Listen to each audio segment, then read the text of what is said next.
So we still have another minute here before we expect Dr. Williams to log in. So if you are watching on YouTube right now, this is the 2015-2016 Connect series hosted by the American Education Research Association, AERA, Division A Graduate Student Committee. This is a series of virtual panel discussions focused on current themes in educational leadership as related to policy, organization, preparation, and practice. And we invite you to join the conversation. Unfortunately, our YouTube link is not working right now. Or I'm sorry, the comments box is not working right now. So if you would like to leave comments for us, you can do so on Twitter. And I will show that to you right now. So our hashtag, if you guys can see this, is going to be Division A Connect, hashtag Division A Connect, and you will be able to ask questions to our panelists. So I'm going to go ahead and stop the music here. We'll give Dr. Williams another, oh, here, I think he is.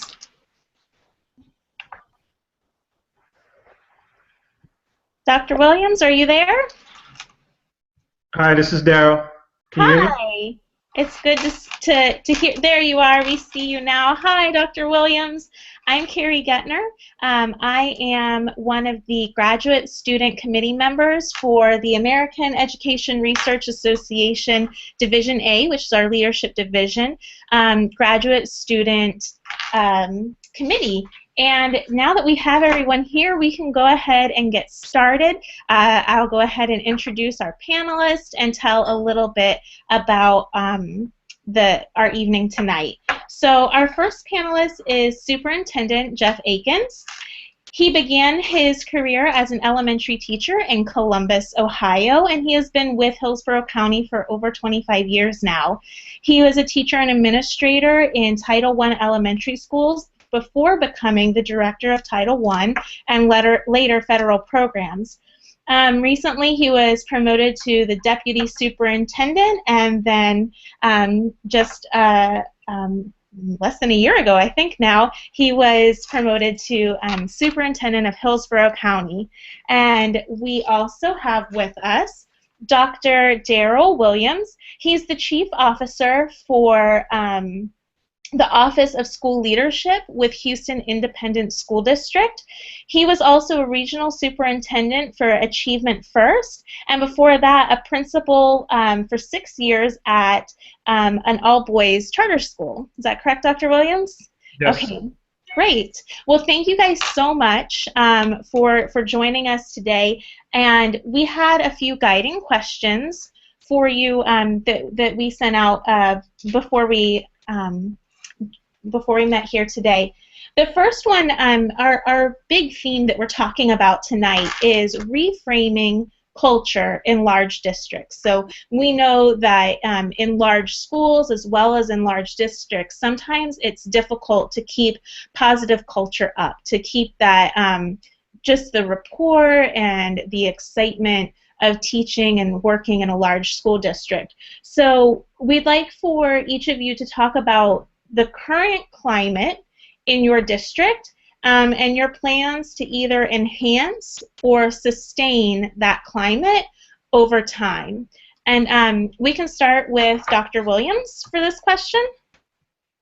Yeah, so thank you, everyone. I appreciate the opportunity to come and support the conversation. I think the current state of culture in the district is, I think it's mixed. I think for several of our, campuses who are, what I would call high SES campuses, I think the, most stakeholders would, articulate that the culture is a positive one. I think on some of our campuses where, we have, high numbers of scholars and families who, have low, socioeconomic status, scholars that need, require special education services. I think those campuses, find it a little harder to, achieve the kind of culture that I think we want for all of our scholars. But, I think the current state is that, I think most stakeholders would say that they're pretty satisfied with the experience. But I think we have an opportunity to really create, school environments that are, both joyful and then also rigorous and demand a ton of scholars and the adults that lead those programs. But we're definitely not there yet. And in terms of, some of the things that we're, undertaking to, support that work is, for the first time since I've been here, we're actually training our leaders on how to establish the actual cultures that they want, and it's really several sessions that are designed to have leaders really think through who they are as a school, like what's their school's identity, what is it that they actually value, and what are the things that they're willing to hold people accountable for in executing on, so that they can provide their scholars an exceptional experience. One of the fundamental questions that we ask our leaders all the time is, and we're a decentralized district, and we're actually an open enrollment district, so families can actually choose, just from a myriad of schools in and outside of their zone. But one of the questions we always ask our leaders is why do you exist? If a parent chooses to send their child to your school, what's going to be different about the academic programming? What's going to be different around the habits of success that your scholars are going to get? And it's really the first time that we've undertaken in a really deliberate way teaching leaders how to do that. Great, thank you so much for that answer.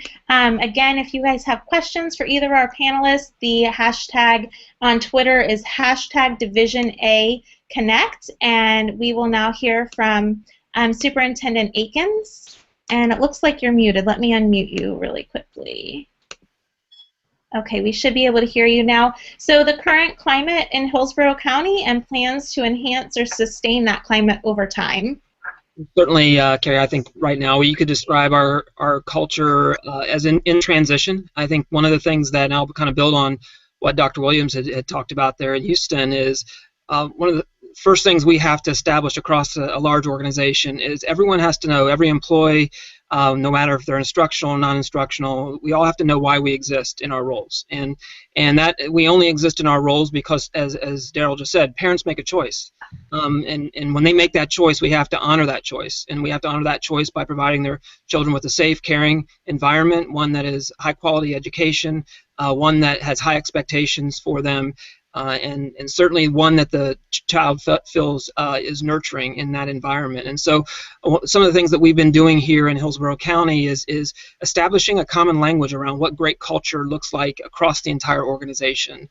We've depicted that visually, but we've also depicted it by identifying 8 key levers that we feel like, no matter if it's a classroom level or a school level or our entire organization, that we're going to have a strong focus around, no matter where our students attend school at. And so those levers include having clear, on every campus, in every classroom, having clear procedures and routines, having great classroom management plans that supports students' needs, ensuring that we model great character in front of students every single day. It doesn't matter if you're a classroom teacher or a principal. It could be the bus driver. It could be the student nutrition manager. Everyone has the opportunity to model great character in front of kids. Kids watch every move we make, and they listen to everything we say. So we have to make sure that everything that we say and do models that great character. We have to ensure that our students have great service learning opportunities. We have to not only change the minds of and teach our kids, but we have to change their hearts too. That's part of having a great culture across the entire organization, is having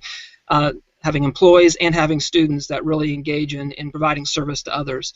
We want to make sure that our kids have leadership opportunities, have great voice in their education, because that's part of, they have to own their education ultimately. And so to do that, we have to give them leadership opportunities to have a voice in their learning.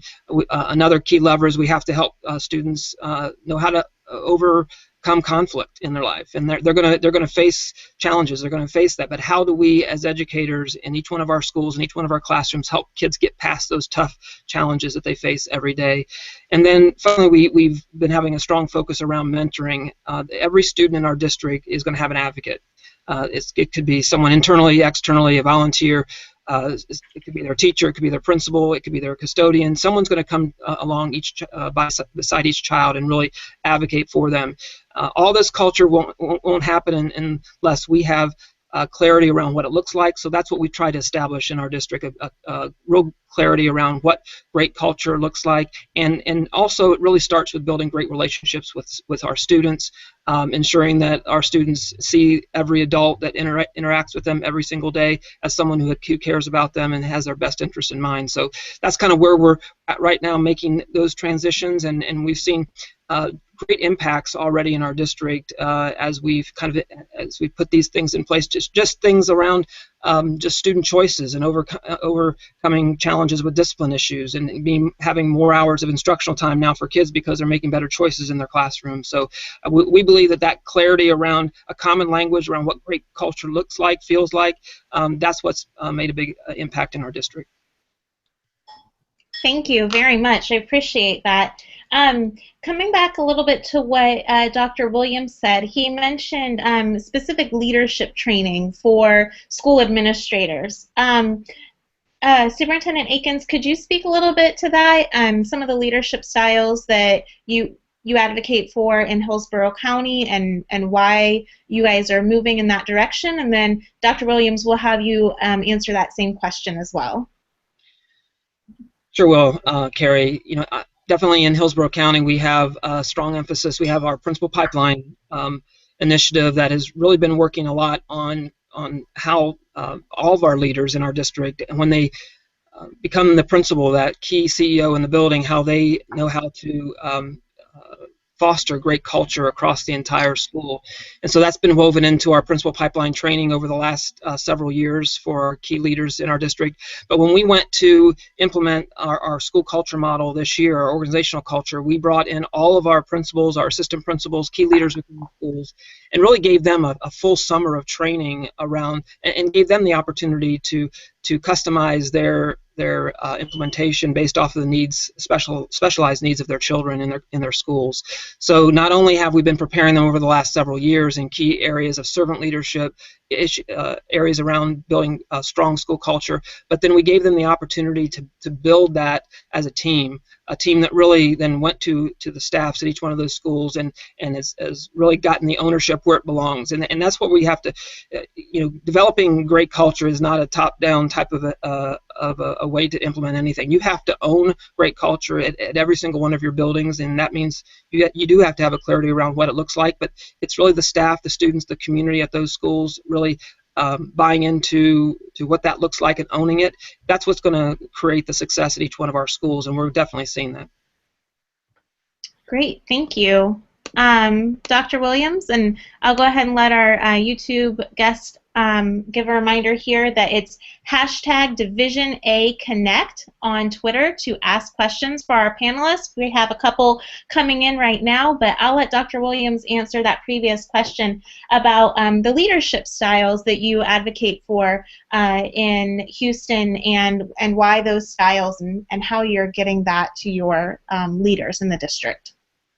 Yeah, so as a part of the training sequence, we spend a considerable amount of time just having leaders articulate why they exist, what do they value, and then we spend a ton of time with leaders getting them to articulate what are going to be the adult habits necessary to create the culture and conditions that they want. I think a lot of times when we talk about culture, particularly school culture, we talk a lot about what we want scholars to be doing differently.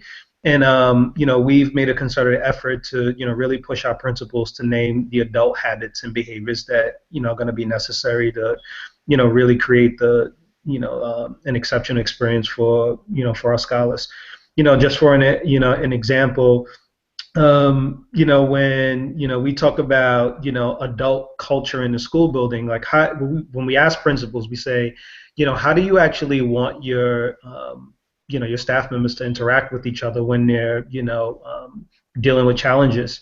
And once they can name and articulate what that vision is, then we actually say to them, all right, so when that's going really well, what does it look like?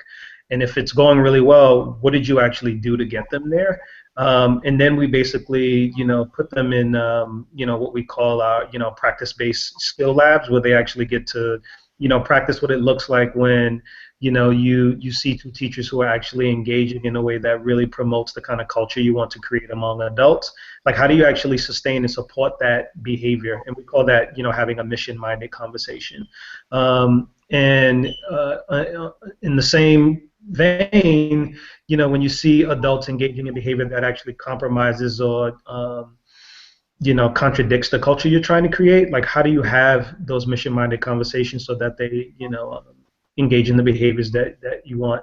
So so again, for us, we would love for all of our leaders to be what we call servant leaders. Some of them have that style, some of them don't. But for us, getting them to articulate the world that they want to create on the campus and then teaching them how to get it has been a real, kind of focus for us this school year. Thank you very much. We have a question from one of our viewers on YouTube, and she asks, and I think this is directed for both of our leaders here tonight. With the culture of choice in the district, so Hillsborough has some choice options for their students, and Dr. Williams, you said that Houston was a district of choice. Is that correct? Yes. Yep. How do you promote that culture of choice without hurting the poorer, lower SES schools? I think for us, we really pride ourselves and push ourselves on creating, multiple schools and all schools that are worthy of, Houston's children. We actually just initiated a program where all of our schools are going to be open to, families and neighboring communities, so that they can come in and see the wonderful work that's happening. But for us, we understand that, families should not have the luck of the draw. They actually should have, many options of, quality schools. And for some of our schools, and, I have to be totally honest with you, some of our schools need to, get better at the, services and the quality of education that they're providing. And I think families wouldn't choose other options. I think a large majority of our schools, keep scholars in their communities and are providing their scholars a really sound educational experience. But we do have some schools that parents probably shouldn't choose them as their first choice, and those are schools that we're working really hard with to ensure that they're providing the highest quality education, and they're learning how to do that much better. Okay, thank you. And Superintendent Eakins? They're definitely in Hillsborough County. We're huge on our choice options for our students. We have over 50,000 students that are attending schools that are not in their zone school out of our 200,000 children. So that's over 25% of our students are able to have multiple choices that their parents engage in annually to attend a school of their choice. We have hardship choice options. We have administrative placement options, and then we have our regular magnet school choice options and our traditional choice options. So that provides a lot of ability for parents to feel positive about the choice that they've made with regard to their son or daughter's education. That's why I said earlier on, that's what really instigates why we exist in our district. So we have to ensure that every single one of our schools, whether it's in an area of Hillsborough County where there's more poverty, we have to provide an outstanding level of support services.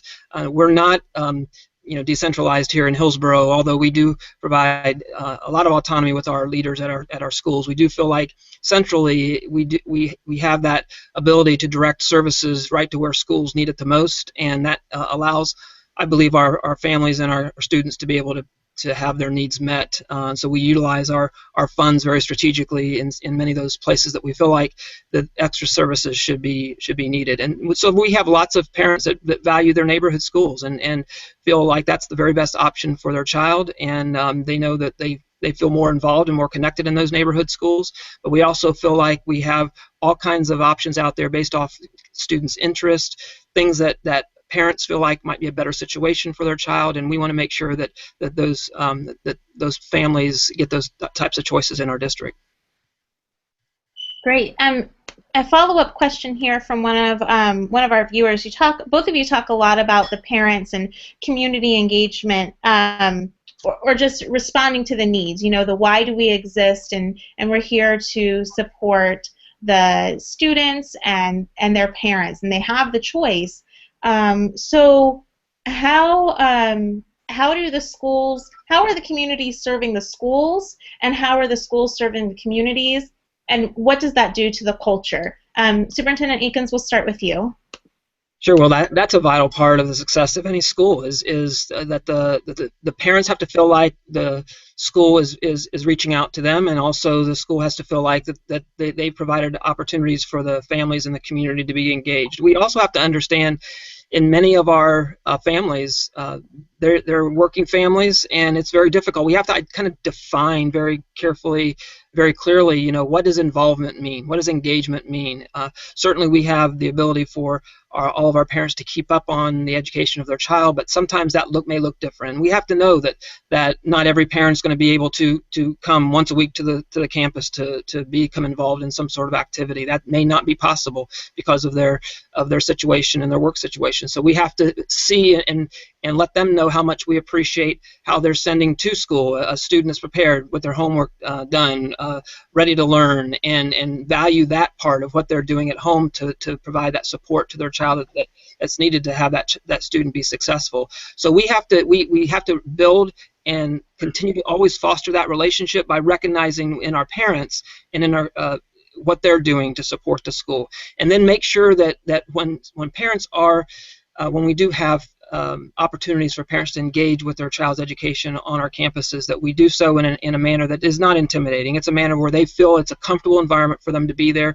They see adults interacting with their kids, and I always see it as an opportunity for us to show in front of the parents how much we care about their children, and make that an opportunity to really showcase that relationship. When parents see the relationship that teachers and leaders have with their children, that's going to break down a lot of barriers right there. That's going to break down any walls of intimidation or any skepticism about how that school is supporting their child, and they're going to be more open and becoming more active in that school. I've seen it happen in school after school where once they see how the school personnel are bonded with their children, that just opens up the floodgates for parents in the community to become more involved. Yeah, very well said, Superintendent Aiken. And I think the only two things that I'll add is there's a difference between, you know, engaging families and then empowering them. I mean, what we've been really focused on is, you know, really putting families in a position where they understand that they actually know their children better than we do, and we have a ton to learn from them, and they have a ton to bring to the table. And I think that really addresses what Superintendent Aiken was describing in creating environments that are welcoming and inviting to our families. The reality is there's a wealth of information that we could be, you know, gathering from our families to help us be more effective at the work we do with their children. And then the other piece for me is you know, really putting you know, families in a position where they can truly, you know, and really you know, soundly like scrutinize the experience that their children are getting. I mean, sometimes we don't put families in a position where, you know, they can comfortably question some of the things that are happening, and question in a way that really allows us as a school and as a district to get better at what we do. And, you know, I think, you know, in terms of empowering families, but then also really, you know, getting them to see that they're a valuable, you know, contributor to the work that we do, I think is really important for us to continue to pull them closer to us. Thank you both for that. I appreciate that. Another question from one of our YouTube viewers. They wanted to know about the impact of culture at the district level and the school level on school improvement. So if you could speak to that as far as evidence that you've seen just in your tenure in your different districts, as well as just what you're hoping to see. Dr. Williams, we can start with you this time. So I'm gonna take my best attempt at answering that question. I mean, I think at the district level, we have to create a culture that, you know, we're all still learning and growing, and really, you know, in a place where, you know, we're really just trying to figure out, like, what's the best way to support, you know, all of our schools. So, you know, I think for me at the district level, you know, understanding that we're all, you know, a group of learners that are, you know, really trying to do what's in the best interests of, you know, our leaders, our families, and our scholars is really important. I think also, you know, kind of my role and my position, I manage and support you know, a bunch of folks who interact directly with schools. You know, I need to really be positioning them in a place where they feel like they're growing and developing and really getting better at, you know, supporting, you know, habits of excellence on the campuses that they serve. But I think, you know, the culture in the district, you know, district office, you know, really needs to be one of, like, we exist to serve schools. And I think we're at a place in Houston where, you know, many of us are, you know, at that place where we understand that we only exist to, you know, provide schools exceptional service. I think we have, you know, places where we can, you know, kind of grow and develop and get better there. But that has to be true of, you know, of our culture if we want to really impact what's happening, you know, at schools. You know, I think, you know, at the school level, you know, when school leaders can create a culture, you know, what we call joyful rigor, you know, I think you see, you know, happy scholars. I think you see happy parents. You see happy, you know, teachers. And I think in order to create those, kind of utopias of joyful rigor, it really requires your principals and leadership team members to be skilled instructional leaders, because we believe teachers are the #1 variable in ensuring that, you know, scholars get an exceptional experience. So in terms of you know, school-based culture, like, we want our principals and leadership teams to be creating a culture that's, you know, one of instructional excellence, but then also, you know, create the conditions that, you know, Superintendent Eakins talked about, where, you know, scholars feel loved, appreciated, they feel like they belong, you know, they feel like they can actually engage in, you know, experiences that are aligned with their interests. But I think it takes all of those things to really, you know, have culture impact outcomes on campuses. Thank you. Superintendent Eakins? Sure, I'll take it from there. I definitely feel the role of at the district level is really more of a structural level, to create the right structure to be able to support and serve the needs of the variety of schools that we have across our community.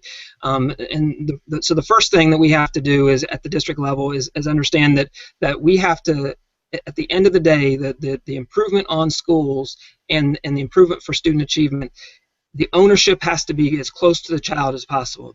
There has to be an ownership at the school level. What strategies do we know, because we know our kids the best, do we need to implement to support our students behaviorally, instructionally, to ensure their success? So we have to set up a structure at the district level to ensure that every school has the resources, has the tools, has the support systems in place, to not go in and feel like a school now is something is being done to them, but being done alongside with them to support the needs of our schools, our teachers, and ultimately our students. So creating that right structure and that right balance, so that at the district level we're doing all the right things to make sure that our schools feel that support and not feel like something is being done to them from people that don't know their kids as well as what they do. What we have to do is we have to monitor what that looks like across all of our 250 plus schools here in Hillsborough.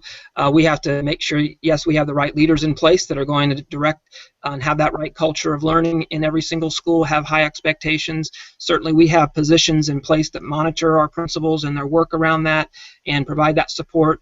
We know we have divisions such as our curriculum and instruction division that has to provide great support for the instructional programs that our schools are implementing. So that means we have to have a clear understanding at the district level of what that looks like at every single school.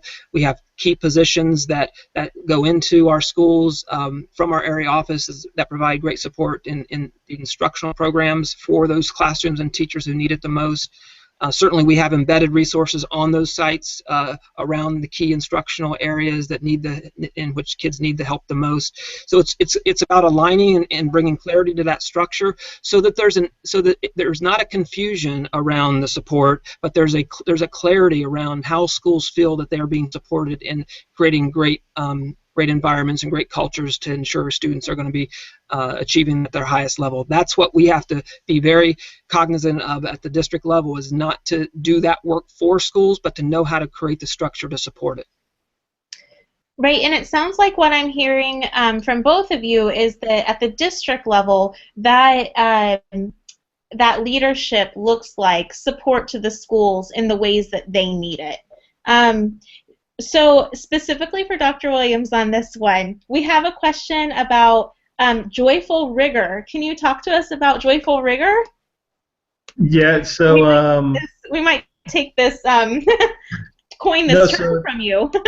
Yeah, so I mean, for us, joyful rigor is really that sweet spot of, where we can actually push scholars to do the intellectual heavy lifting, and they actually enjoy it.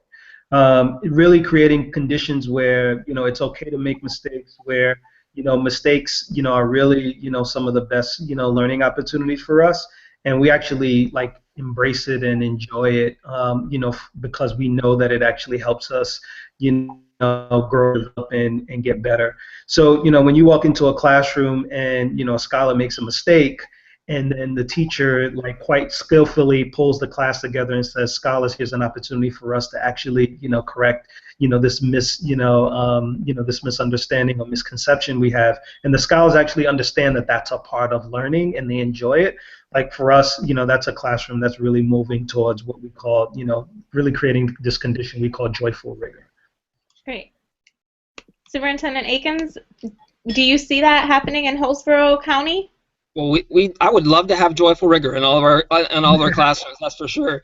That is, like as Darryl said, that is kind of creating the sweet spot for what great learning looks like and great instruction looks like and great culture looks like. You're trying to create a fun environment. You're trying to and create a safe environment, an environment where people can take risks and feel like that's okay, because some of the greatest people in our country, they've only become great because they failed several times getting there, and so we have to realize that that's part of the learning process, and I feel like that has to be part of the overall culture in an entire organization. You have to ensure that people are okay with the fact that they're gonna it's okay to take those leaps of faith, so to speak, and those risks, and know if you don't quite hit it, guess what, you're gonna end up making progress toward where you want to be. So I love that term, and if you don't mind us stealing it in Hillsborough, we'll take it here too.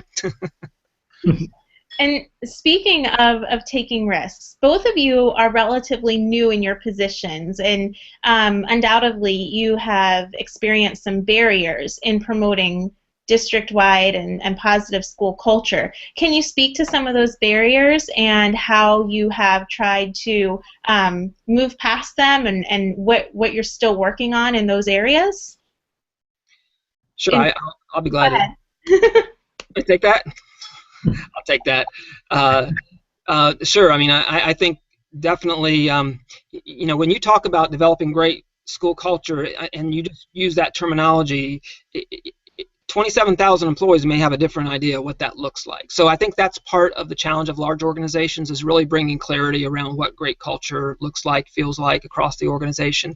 So you have to tell lots of stories, give lots of examples. You have to make sure every time you're in front of any employee group, any school, you're talking a similar language. And so part of the biggest challenge, I guess, that I've probably experienced in my in my role here for 5 months is just everyone believing in what that looks like and what that feels like, and having that strong belief that every student deserves that quality culture to exist for their learning, and I think everyone wants that. But remember, this is what's unique about our profession. Everyone that is engaged in our profession has also had their own very unique experience in education, in learning, in their upbringing, and so everyone brings a little different idea about what that might look like, what that might feel like, as far as bringing having great school or organizational culture.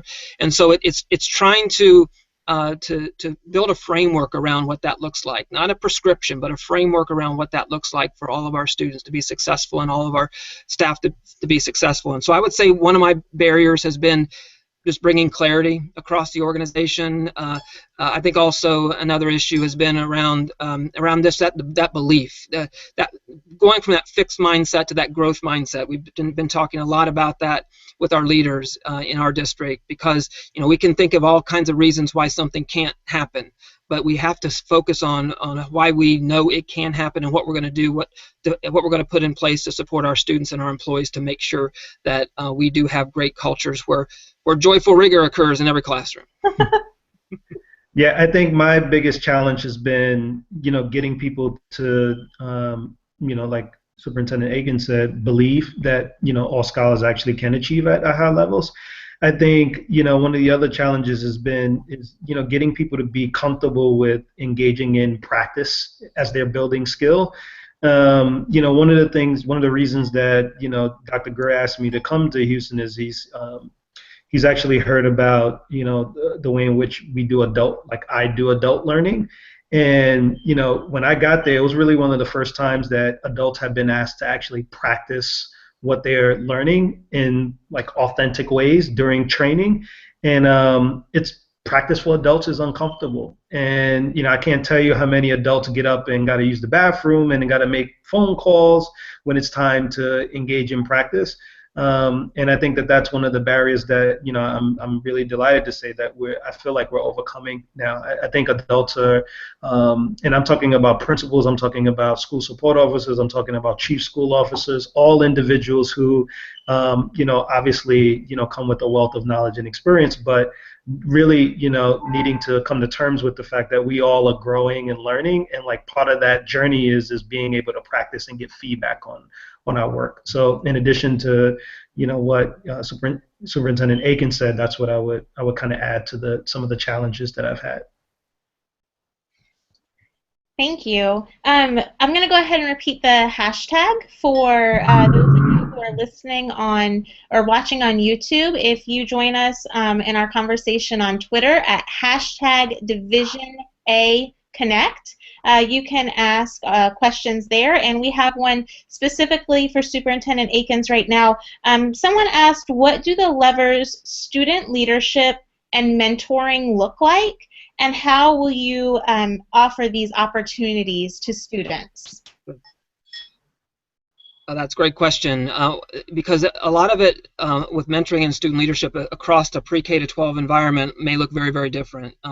We certainly, in leadership, it could range anywhere from just giving students more voice with regards to their learning. That's allowing students to feel like they have that ownership in their learning, and that's building leadership within them, but also them providing opportunities for our students, knowing that every student is uniquely gifted. We have to understand every student has that ability. It may not be an ability to speak like what typical leaders might envision, but they have a skill set that they can bring to the table to show leadership in maybe it's an artistic manner, maybe it's quiet behind the scenes, doing something within their own classrooms, within their own schools, that's showing that they are exhibiting quality leadership skills. So we have to give better definition to what that looks like, pre-K all the way to 12.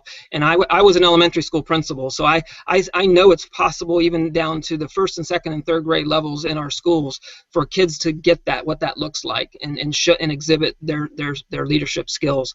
I also think that in mentoring, we want it to be quality mentoring. We want it to be mentoring that just isn't coming alongside and having a conversation with students, but we give clear mentoring training through some of our serve training in our district. We've been doing Check and Connect, which is a much more structured type of mentoring program in many of our schools. We want there to be a clear definition around what quality mentoring looks like, feels like to the student. So it's not just a relationship built with them, but it's one built off of what that student's needs are, and how that adult can really come alongside them and help them achieve their goals. Set that high expectation, that bar every time they meet. Make sure that they are encouraging and being supportive of them, but we have to make sure that there's some sort of structure to that mentoring. It just can't be a haphazard type of mentoring. It's got to be something that when the student leaves and the adult leaves, they know they've had a quality interaction that's setting the student up for success between then and the next time they meet. Great, thank you.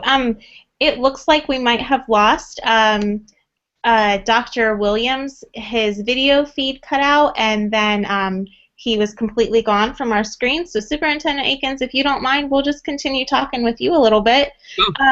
We had a question about the culture that's being built with school resource officers and site administration. So as we're trying to increase this positive school culture, how is that looking with our resource officers? And maybe you can speak to that from the elementary through the high school level, since there are resource officers at each of those sites.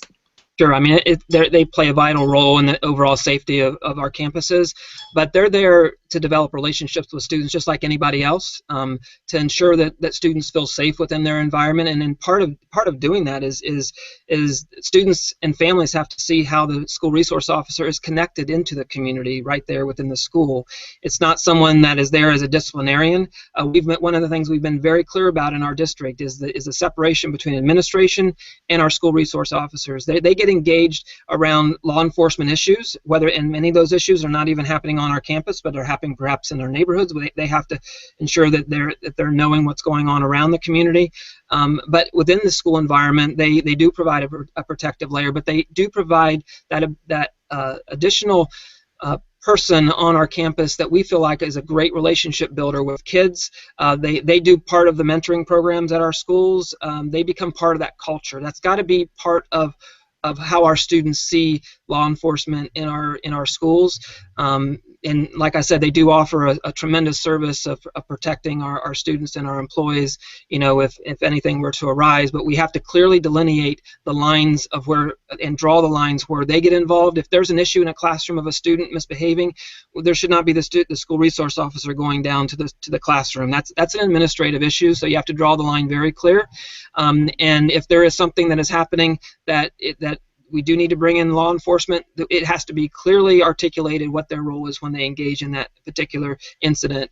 We don't want any unnecessary arrests on our campus. We want to make sure that things are, first of all, handled by the people who know them the best. That's why it's important for our resource officers to build relationships with students, so that when they do come to a situation, they can de-escalate the situation just like an administrator or a teacher, and then prevent any further issues from occurring with that particular student.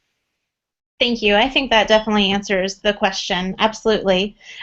We're almost out of time. It looks like we have another one final question about assessing school culture. So is there a process for that yet, or is that something that's being developed right now?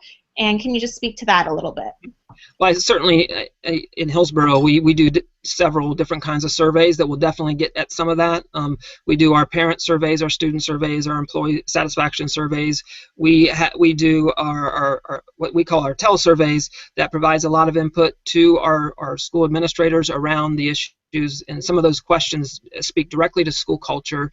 We're definitely looking at key indicators around learning, around behavior, suspensions. All those things are also indicators that we're looking at, because we know that a school that has great culture is going to also be much more proactive in how they provide support to students. And so there's going to be a lot better choices being made by students who feel better connected and have a stronger relationship with the people on that campus. And we're seeing in our district, lots of data that's indicating our behavior incidents and our overall suspension rates are going down significantly. And I believe a lot of it can be attributed to the type of culture that is being created at each one of those schools to ensure that the strong relationship is built So students just don't make poor choices. They don't want to make poor choices because they know if they do, it disappoints those adults that have worked so hard to develop those relationships with them. And that's really the ultimate level that you want to get to at any culture in your organization, is when your kids don't want to make those type of choices. They feel like, I only want to make the choices that are going to please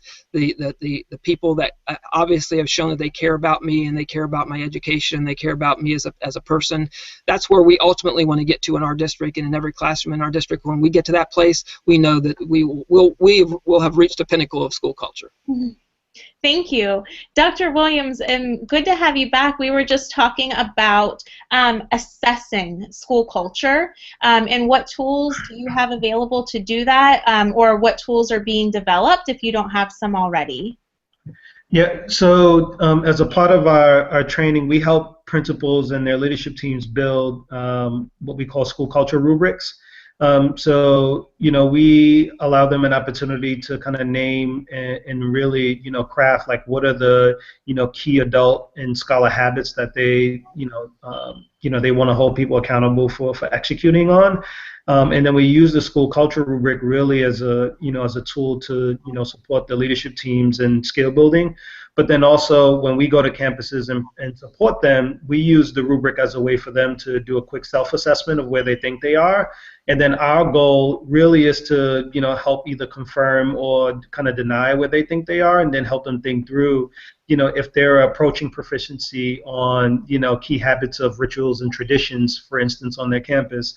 We're their thought partners in helping them think through the best way to improve that, that particular metric. But the school culture rubric is really one of the ways that we really support schools in really assessing and measuring if they're creating the culture and identity that they want for their campuses. So the rubric that you would go in and use with the schools is actually one that they've created themselves? Yep. So we would do it. I mean, that's all a part of one of our training sequences. It's right. So it's like, once you kind of establish your mission, what you value, how you want the adults and scholars to, what are the key habits that adults and scholars are going to need to, successfully meet the demands of the campus. We then, help principals then create, an actual rubric, right? So, for instance, if schools want to, have an expectation that, scholars and teachers, or scholars and adults on the campus, are going to, interact cordially, throughout the day, there are multiple ways in which that could happen. That could happen during morning arrival, where scholars are greeted by adults, hands are shaken, adults are asking scholars how their morning is, scholars do the same in return, and we actually can measure if that's actually happening on a campus. And for us, adult scholar interactions are one of the key ways in which we develop positive relationships with scholars. So we strongly encourage our principals and leaders to put a metric in their rubrics around how they expect scholars and adults to interact, especially when things are going well. Because sometimes what happens is adults increase their kind of verbal exchanges with scholars when things aren't going well, and we actually want to have the opposite happen. We actually want adults and scholars to be engaged in thoughtful conversations, not only when things are going wrong, but actually we would want the ratio to be those conversations are happening much more often and are kind of positively motivated, rather than we only have these long conversations when we're trying to figure out why you made a particular poor choice. Does that answer your question about the rubric? Absolutely. Thank you. Mm-hmm. So thinking about improving school culture, and you're talking about rubrics and things like that, I'm wondering, and there was also a question from one of our viewers about teacher evaluation. So is that culture part of the piece that the teachers are evaluated on? And if so, how are you going to keep up the positive school culture in this era of accountability and testing and teacher evaluations, that sort of thing? So we can hear from Superintendent Eakins first on this. I know that Hillsborough's had some turnaround, some conversation lately on the evaluation system in the district. So I'll let you speak to that first, and then we'll return to Dr. Williams. Sure, absolutely. Well, certainly, as far as teachers having great culture within their classroom, that obviously is all part of creating the right environment, which is definitely captured on our evaluation, our evaluation tool. We're looking more in our district. Now we've had a process in place for a number of years now, in which teachers have been part of evaluating other teachers within our district, and looking at a lot of the research on best practices. Although we've had great staff doing that work and providing great feedback to our teachers in that area. We're looking at how we can make modifications and transition to be less evaluative and more in that support role, colleague to colleague, really to create the environment in which teachers are interacting and having a more authentic interactions and providing more authentic feedback, and not necessarily concerned about the fact that feedback is going to have an impact on their overall evaluation. So we're having some conversations around that now in our district to see how we can maybe make modifications around that, so that teachers are still having great conversations with teachers to help their practice, help them improve, but do it in a much more non-evaluative way. And it's what I believe and what a lot of the research is speaking to. That's the right kind of way to move, and so we're having those conversations right now. And the accountability system has definitely put on the pressures into the classroom and into the schools. I think evaluation is one thing, but accountability has also added another layer of pressures, and that we have to own that as an educational body. We have to know that we have to be accountable to what how we educate our students and how we create the right environment to help them achieve their success. We do want that accountability system to be fair. I think it has to be a fair system of accountability, and it has to have a level playing field. I mean, we have to know that teachers that are working with students who may not come into their classrooms on level still get the same opportunities in an accountability system to show progress, and that's something that we should advocate for as educators, is that because we want our best teachers working with our kids who need them the most, and so we have to create an environment and a culture within our profession that teachers want to make that move into those very rigorous and sometimes more challenging classrooms and schools where they feel like they can make the biggest impact. And I don't want an accountability system to send them somewhere else where they don't feel like they're going to quite achieve that level of success there. That's the wrong message to send our educators, and so we have to have an accountability system that holds us accountable for the progress and the achievement of our kids, but doesn't send our teachers who those kids need the most somewhere else. Great. Thank you. Dr. Williams, go ahead. Yeah, and then the only other thing that I would add to that is us in Houston, I mean, we're definitely making a similar kind of shift. We've actually made some modifications to our teacher appraisal and development system that really, pushes our appraisers to, be growth minded and really focus their, feedback on growing and developing, teachers.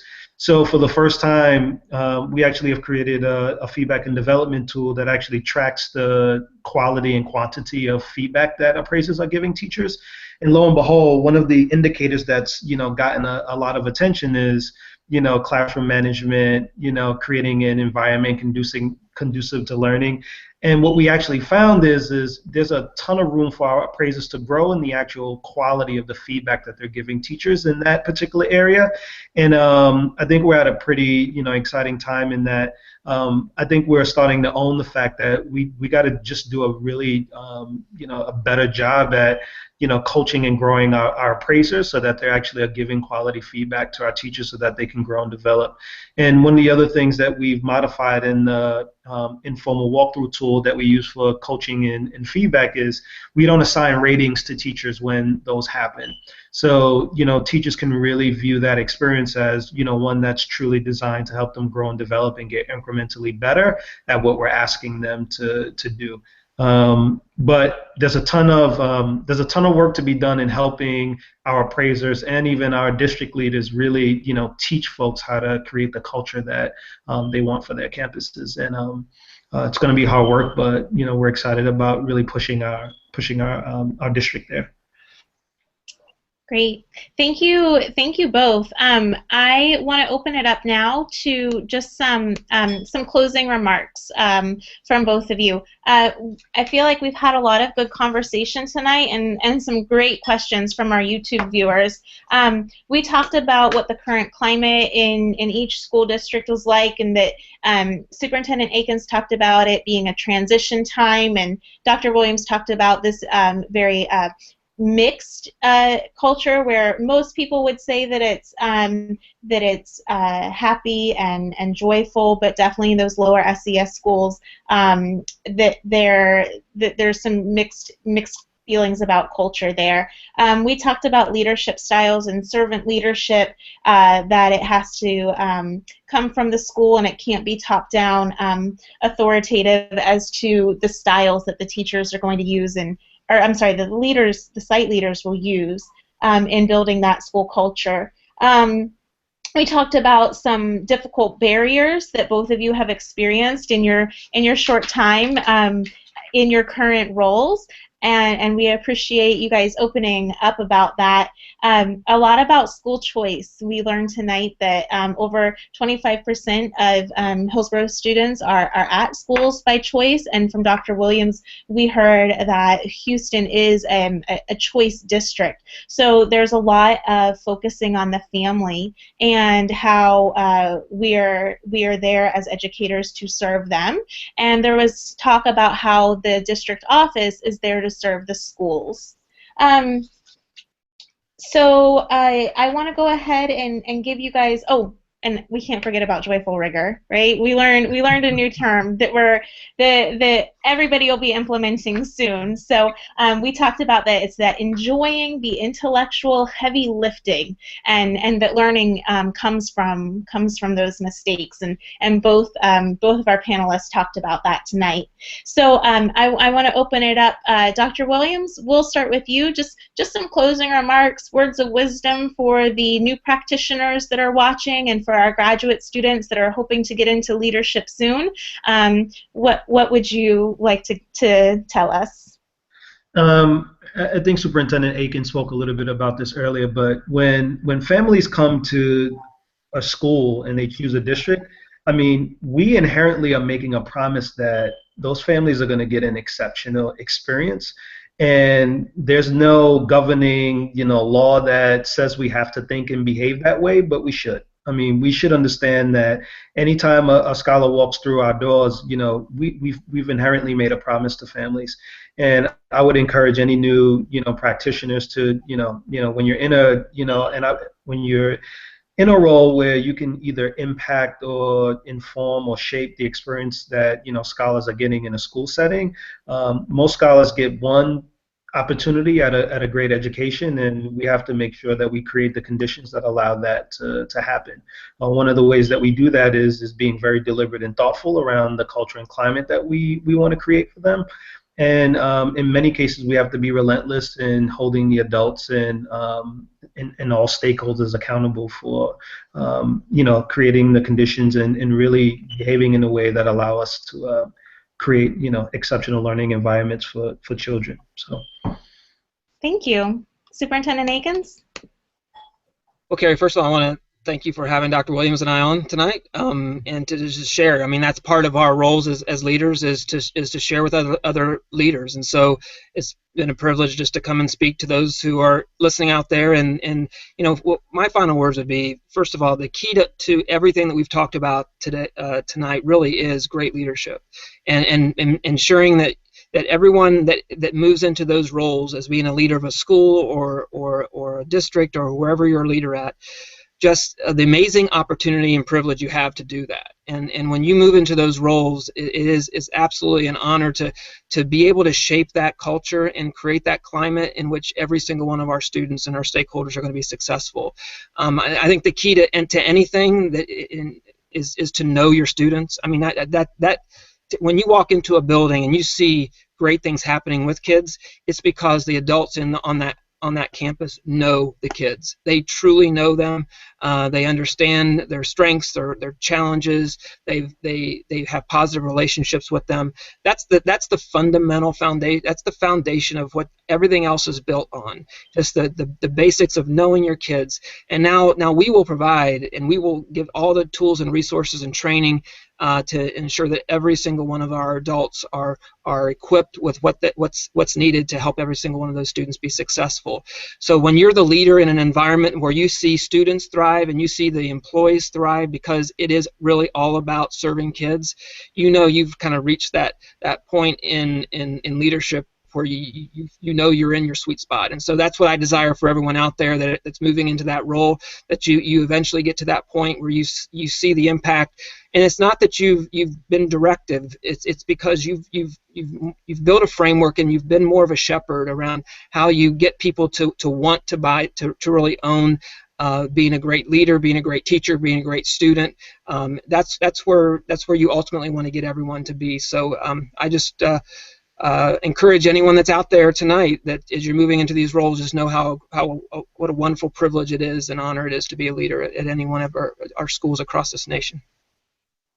Thank you very much. And from the graduate student committee for Division A of AERA, we thank you both so very much. We know that this was an hour that could have been spent doing many other things, but you chose to be with us tonight, and we truly appreciate it. I want to give a quick thanks to our unseen committee members right now. Priya Lalonde is working the camera, so to speak, for us. She is at the University of Illinois, and Ramon Griffin has been watching our tweets and YouTube to relay those questions to us. He's at Michigan State University. I would like to let our viewers know, let me pull this up, I'm so sorry. Oh,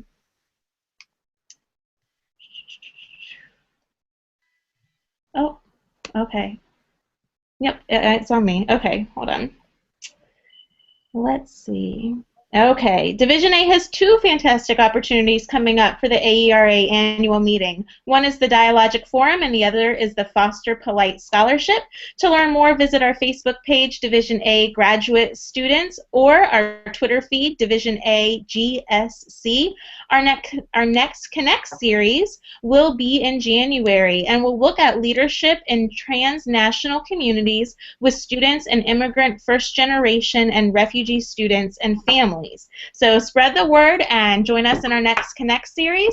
Again, we thank Dr. Williams from Houston and Superintendent Eakins from Hillsborough County for their time tonight. Thank you all for joining us. Thank you for having me. Take care, everybody. Thanks. Bye. Bye.